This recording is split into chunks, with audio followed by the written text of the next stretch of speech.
Hey there, it's Swapna here from Olivia's Catastrophe, and today I'm here to give you a reading wrap up of 10 books that I've recently read, and I will have content warnings in the description box down below in case it's something you need. Without further ado, let's get down to the 10 books I've recently read and my thoughts on them.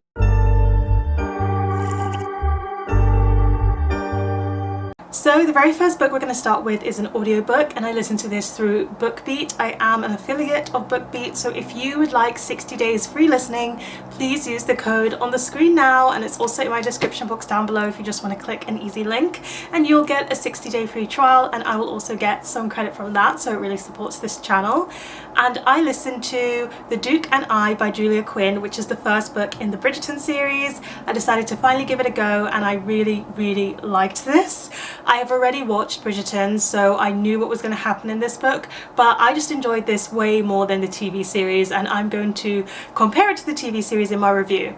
So in the first book, The Duke and I, you're following Daphne, who really wants to get married for love, but she seems to be struggling to find suitors that are interested in her. And then there's also the Duke, who comes along, and he's being plagued by all the mamas of the society because he has a dukedom to his name, and basically he doesn't want to get married, he doesn't want to have kids. He needs a way to get the mamas off his back and to stop trying to get him to marry their daughters.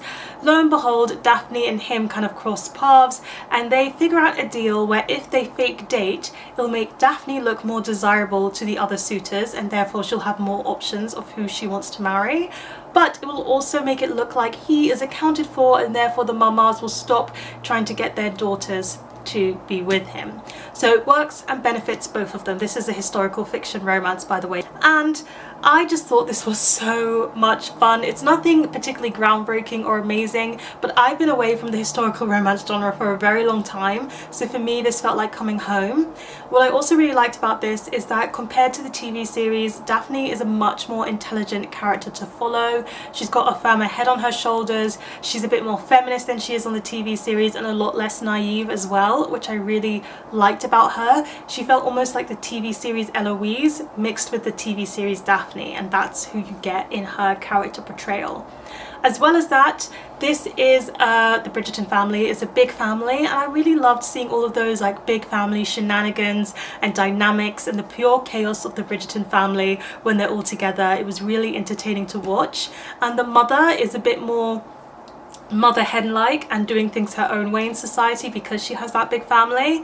And Anthony, who was a character I couldn't stand in Bridgerton season 1, is just so much more likable because he actually understands Daphne in this one, understands her point of view, and there's a lot more I'll do what my sister says when it comes to my sister's hand in marriage in the beginning than he is at all in the TV series. So I really liked that and respected that. So I just really liked all of the secondary characters more. Colin is a lot more intelligent and a lot less annoying. His characterization makes sense. Like, all the characters had more life to them. The romance was really believable and lovely and sweet to follow. I just love fake dating. It's my second favourite romance trope, so seeing them kind of fall into the trips and the traps that come with fake dating was entertaining. And then the love confession is better in the TV series, I will admit, but it doesn't mean it's anything less nice here. And there is a moment in the TV series that's very controversial, particularly pertaining to sexual assault, and I will say that's also in the book here. I think I minded it less, not because it's less of a problem, but more so because I knew it was coming and I knew about it from the TV show, so it impacted my reading experience a lot less than it would have if it was entirely new to me. But yeah, I just had a good time with this. There's not really much more I can say. I'm looking forward to reading the next one in the series. Then while I was on holiday, I read Tin Man by Sarah Winman. This is a literary fiction book where we're following Ellis and Ellis's life. He is an old man when we meet him, or like a middle-aged old man towards the older end, and he's grieving for his wife. That's what we know about him at the beginning, but he also seems to be equally sad about his best friend, and you're just kind of following his life and like, oh, he's so sad, and then it kind of flashes back into the past and we get to see about this friendship that he had when he was growing up, and also his relationship with his wife, and like how he ended up kind of in a love triangle situation. And so Ellis is a bisexual character. This book kind of spans many years. It's quite short as it does this. It stays with Ellis's point of view for the first half, and then it switches into Michael, who is his best friend's point of view, and it also explores the AIDS crisis and some of the collective grieving that was done around that period. And I feel a bit mixed about this. In the beginning, I was really liking it. I really liked Sarah Winman's writing style. I thought it was really lyrical and very beautiful and so emotive. I was really feeling for Ellis as a character. I felt his sadness. I felt his grief and his longing to move on and his frustration at himself for not being able to do so. And you slowly see that he's also grieving the chance that he didn't take, or he took but didn't fully take. And I think that was a really good thing to explore. I do like exploring kind of queerness and coming of age, and so it does explore that as well. But as soon as we went into Michael's point of view, I liked it a lot less. It suddenly switched into being more heavily about the AIDS crisis, and it makes me think, you know, what is a white straight woman doing kind of telling this story in the way that she was telling it? So it just made me think about who's telling what stories a little bit, and it drew away from my enjoyment. And I also found Michael's point of view a bit repetitive and just kind of shattering the idea that I'd had of Michael from reading Ellis's point of view. And then right at the end you kind of switch point of view again, and I really like that last point of view. So ultimately, for me personally, to enjoy this more, I think, you know, it should have all been from Ellis's point of view, and we should have just cut Michael's bit out of it entirely, because it felt like it was taking the story in a very different direction that we didn't necessarily need to be in or explore for this book to be as emotional as it was feeling in the beginning. So that's really all that I have to say on Tin Man. The writing, exquisite. The storytelling was a bit of a mix for me in terms of what I got. Then I read the graphic novel Garlic and the Vampire by Bree Paulsen. This was a really cute graphic novel. I sat outside one day in summer and I read it from start to finish. The artwork is kind of like a green browny colour, and it's about these talking vegetables. They are made sentient by this witch to help with her garden, and they sell, you know, vegetables with the witch on market days. And in the distance they can see a castle, and they think there might be a vampire who's moved into the castle, and they're like, who do we send to check out what this like dangerous vampire is like? And they're like, oh, we should send Garlic, because, you know, vampires are scared of garlic. So she, even though she's very cowardly and very shy, she kind of rallies herself for the people to go and see what this vampire is like. And this is one of those like cute little cozy graphic novels that, you know, won me over and made me smile and beam. It had me laughing out loud multiple times. I loved this depiction of the vampire. It was just so cute. I've never seen such a sweet vampire before. It was so lovely. And Garlic as a character is just so cowardly, but also just so brave-hearted deep within that it really made me happy. And she has a friendship with Carrot, and their friendship, you know, just pulled on my heartstrings. So if you do want to have like a cozy, heartwarming, autumnal as well moment when you're feeling down, I do recommend Garlic and the Vampire for that. I understand why everybody loves it, and I know there's a sequel and I want to read it as well. I did really like the artwork. I think it suited the story well, and it's one where there's not that many words in it. It's not too heavy a read. You can whiz right through it. I filmed a horror novella reading vlog, which is either up by now or will be up soon, so if it is, I'll link it. But in that I read 3 horror novellas, and one of them was What Feasts at Night by Kingfisher. This is the sequel to What Moves the Dead, and I do recommend reading that one first. And this one, I loved it.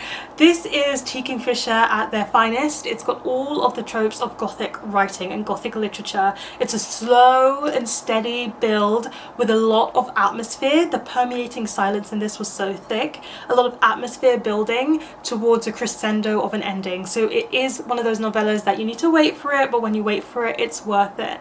And it's around a type of myth that I find can be very hard to make scary, to make creepy. But Kingfisher really did that and managed to make me feel like, oh my goodness, if I was in this situation, I would also be petrified. And I really like that she could give me that feeling. As I said, the atmosphere was really perfect throughout this. I think it being set in the woods in this kind of abandoned house that they're restoring back to life really worked for me. And you know these characters from book 1, and I really liked following them again. I just think Angus and the woman who come and join them and Alex, they have such a great dynamic, all 3 of them. And yet Kingfisher also introduces some new secondary characters to the mix, and as soon as they were introduced, they felt like fully fleshed, real people. There's just something about the way T. Kingfisher described them and quickly gave them a personality that made me feel like they sprung right off the page. This is how you do a really good horror. I was satisfied with the ending, I was satisfied with where they left it, and I should say that this also deals with PTSD because Alex, who is our main character, they used to serve in the war and they still are drafted, I think, so they're still, you know, serving every now and again, but a lot of the time they kind of slip through time and fall into PTSD episodes.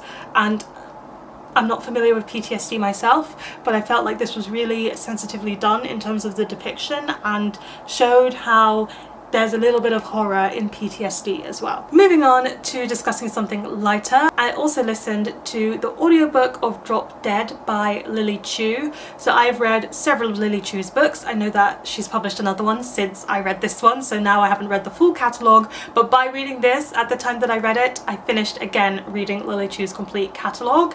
So this one is about these two rival journalists. They both work for completely different companies and actually in completely different fields of journalism, but they went to the same school when they were studying for journalism, and they were rivals to each other and kind of always have been. And they both kind of get a case or get involved in a case which has to do with an old woman living in a house and the mystery of what happened to her in her past, but she's quite reluctant to tell them what actually happened. Before she can do so and warm up to them, she passes away and kind of leaves them a week in her mansion to go through everything and try and find the secrets that she was keeping, because she does want that story to come out to the world now. And so they have to begrudgingly work together to tell her story and to tell it in the right way, while still understanding they've got a bit of a rivalry underneath it. I liked this, but it was not my favourite Lily Chu book. So what I really like about Lily Chu just tends to be her romances. They tend to happen quite early on in the book. They tend to be working through the nooks and crannies of starting off a relationship throughout the whole reading process. So it's not just about them getting together at the end, it's about them getting together and figuring out ways to stay together. And usually the romance is not the main bit of the book. So in this one, it very much isn't. It is the least amount of romance in any Lily Chu book that I've experienced. This is really about the mystery in the house and how they piece that together, and the highs and the lows of working in the journalism industry, a whole lot more than the romance. The romance just kind of happens in the background and is fade to black as well. I really liked the romance. I think it was really good. It was also very healthy communication, and I really liked that about them two together. It starts off as them as rivals, and I could understand the rivalry and also just understand the trajectory it took for them to fall for each other. Like, I feel like everything was very, very believable. In terms of the mystery, I just found it okay. Like, I wasn't that invested in the outcome of what story she was trying to unveil, and that's what the majority of the plot is about. So I was just there, like, nodding along for the ride, but not particularly loving this narrative. It didn't particularly do anything wrong, but it just didn't do anything right for me either. I did also really enjoy looking at journalism. This one takes a look and stance at journalism through the perspective of a woman and wanting to be safe when getting threats based on the stories that you're telling, but also just the surprising way that you could be like, this is the kind of journalism for me, and then life can throw you different stories, different bricks, different barriers, and you realise you might actually have a different kind of passion in, you know, journalism. As always with the epilogue, not always, but in this romance in particular, the epilogue kind of went one step too far and moved them on a bit too fast for me, but it is what it is. People love to throw in that kind of epilogue when they're writing the romance genre. I really like this. I do think it's more literary leaning than I thought, but with romance writing style, it was a good time, but just not my favourite Lily Chu. Going back to the horror novellas that I read for that vlog, I read At Dark, I Become Loathsome by LaRocca. I've read many Eric LaRocca books, and Eric LaRocca writes splatterpunk horror, so it's not for the enjoyment, it's not for the scares, it's to make you feel a certain type of way. It's very, very dark, sinister, gory, disturbing. I cannot stress how disturbing the horror is in this book. So in this one, you're following this man. He's grieving for his wife who has passed away, and he's also grieving for his son who has gone missing. And while he is grieving, he's trying to help those who feel like life is no longer worth living, and how he does that is by burying them alive and then unearthing them so they can feel kind of like they've been reborn and come back to life and see that it's all worth living. and it's about how he goes through a dark spiral, and in going through that dark spiral, maybe his rituals that he does to people also changes. This is a very dark book, you know. His thought spiral is spiraling. It goes a lot of places, and it was eerie and it was dark, and it made me feel like I was in a dark room, in a dark space, feeling dark emotions, and I didn't know if I would ever claw out of it. There's a lot of stories that are told in this which disturbed me in the way that I like. It's the horror that I like, where it's like it's so disturbing that it makes you think. And so I was thinking. It's also a very interesting depiction of grief, especially grief when you feel like you're blaming yourself for something, and it's all tied into our main character's internalized homophobia, which is absolutely rife in this book, so please be prepared.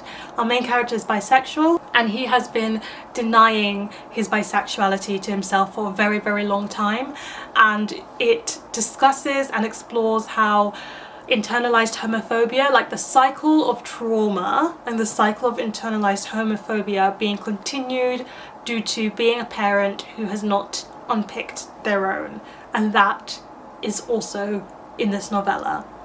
I really liked it. I really like Eric LaRocca's writing style. Please check the content warnings if you want to read this. And I read When You Get the Chance by Emma Lord, and this was an absolute delight. I gave this easily 5 stars and it became a new favourite. This is a young adult contemporary retelling of Mamma Mia.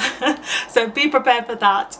We're following our main character. She is a huge theatre nerd. She wants to be an actor, and she has a rival at school called Oliver. He works behind the scenes in theatre. He does a lot of the like managing, of directing, that's what the word is. He does a lot of the stage directing, and so they're a little bit, you know, having a rivalry going on. And she lives with her dad, and she doesn't know who her mum is when she stumbles across something that belonged to her dad. I think it's like a journal or something, and it talks about the 3 women that he slept with in uni life, and she kind of looks into these women and then wants to try and make ways to meet them so she can decide which one is her real mum. And you can see the Mamma Mia connection from there. I loved this. I loved this so much. If you, like me, are a massive theatre and a massive musical nerd, you're going to adore this book because it's full of references, and it's just bursting with her love for theatre. And her love for theatre is just so overwhelming and so all-consuming that it just made my heart so happy. But also it made me equally happy to see the parental representation of this, of a like young single dad. I really feel like I don't read many books with young single dads in them who are so different from their child. Like, he is the polar opposite. He has no interest in theatre. He's very nerdy, sci-fi-y, but they both try and meet in the middle to love each other so hard, and they're so different from each other, but they still find ways to be compatible and to show that love between them, and that really just made my heart so soft. And for a young adult contemporary, I think this has a brilliant father-daughter relationship depiction. You can tell he's a parent just doing his best, and she's a daughter just doing her best. They all doing their best. But that aside, I do also think the storyline was very, very realistic, and I liked how it was done. I really appreciated how much drama she manages to get herself tangled in. There's a really lovely depiction of best friendship in this, and the best friend also has their own storyline, so you get to see that happening. The romance is so cute. I just ship them so much. I really liked their romance. Again, rivals to lovers is not my favourite trope, but I've seen 2 good depictions of it in this wrap-up, and in this one in particular, what I really love about rivals to lovers, or when it's done right, is that there's a moment where they stay friends for a long time, where they call a truce for a long time, or something of that in-between period, so they can actually have time to fall for each other later on down the line. And this book gives the breathing room for that, and when the romance kicks in, oh my goodness, is it just so adorable and so cute, because Oliver is an absolute sweetheart. He is such a romantic sweetheart, and I was here for it. So while this book is about theatre, it also really balances coming of age and growing up, and the fact that sometimes you are a teenager and you don't know what is best, and you need to trust the parental figures around you rather than trying to take things into your own hands. A very valuable and very good lesson for some teenagers to learn. But also about friendship, about love, about family. It's all bursting through here, and if you like anything about Mamma Mia, you are just going to adore When You Get the Chance. I read a middle grade book, and that is Dead Yard, Seeds of Doom by PJ Kilburn, with illustrations by Jenai. and this middle grade is quite young end middle grade. I would like to say 8, 9, 10 age, and I really like this. It's set in London, particularly in West London, and you're following our main character here who goes to his great uncle's dead yard, which is kind of a thing that you do 9 nights after somebody's passed away in Jamaican culture. And so he goes to his great uncle's dead yard and he eats food from the offering table before midnight, which you're not supposed to do, and by doing so he ends up haunted by his great uncle's ghost, and the great uncle's ghost is kind of attached to him. But when children also start mysteriously getting ill in the town, he pairs up with his great uncle to solve the situation and find out what's going on, which has something to do with a Jamaican myth creature. I just thought this was fantastic. It was so much fun. It was teeming with Jamaican Black British culture all over it. The way that some of the characters speak, which is written in patois, but a very like light and easy to understand patois for children to be able to understand it. It's just the way that some of my family members talk. It's got that big bursting family dynamic, which is very relatable to, again, my culture and my life, but particularly in terms of the extended family. So his close family is not that big, but his extended family is bursting at the seams, which was really nice to see. Again, just everything from the references of food to the duppies and the mythological creatures that you come across. I just thought it was all so well represented and woven into the story for it to be a lot of fun. There's a really nice child-elderly character relationship. They don't seem to get along in the beginning and they slowly warm to each other, which is always heartwarming to see. The friends were really nice in this, and I did like the mystery and the issue that it set up. I do think it was a bit too easily solved, but that is fine. It's a middle grade and I don't think children will notice, but it did get very quickly solved. I do believe this is going to be a series with a sequel, and I'll happily read the sequel when that comes around. And then the last book that I read for that horror novella vlog was The Flesh King by Richard Kadrey, and unfortunately I didn't like this one at all. It's the sequel to The Pale House Devil, which I read last year for Gothtober, and I really enjoyed it. And in this sequel we're following the same gang. We've got an undead assassin, and then Tilda, who is related to the first book, and they are looking for jobs. And then there's also the Flesh King, which kind of is the monster creature in this that they get hired to remove. And so I just wanted this to expand a bit more on the world building that we got from book 1, and it didn't at all. It was like, oh yeah, we set up the world last time, and so we're done delving into the characteristics of the undead and what is and what isn't possible in a world where the undead live amongst humans, which I just think is such a fun world to live in. And the depiction of the undead from book 1 was so entertaining that I wanted more of it in this, and we didn't particularly get more of that. In book 1 the writing is quite like stiff and straightforward, and I liked that because it just kept the pace going. It was almost like reading a horror thriller. But in this one it didn't really work for me at all because the writing just felt so emotionally disconnected. It was like, he does this, she does this, he said that, she said that, rather than storytelling to me. So I just found it a bit difficult to immerse myself in the actual book and enjoy it. I didn't feel like it had as much banter as I wanted it to. I felt like it was trying to stay away from doing the whole she's a damsel in distress with one of the characters, and so instead there was this other character who was always in distress instead. Even though he's supposed to be such a great assassin from book 1, I felt like he just wasn't really doing much in this book, and that also just made me feel a bit disappointed in the characterization, because they really wanted the one female character to kind of steal the show and steal the spotlight and prove her worth, but it did mean that the other characters just didn't really do much and came across as like assistants rather than the experts in this situation. So yeah, I was just quite disappointed in this, and the ending was really rushed, and I think that's it for me in this series, if there's any more to come.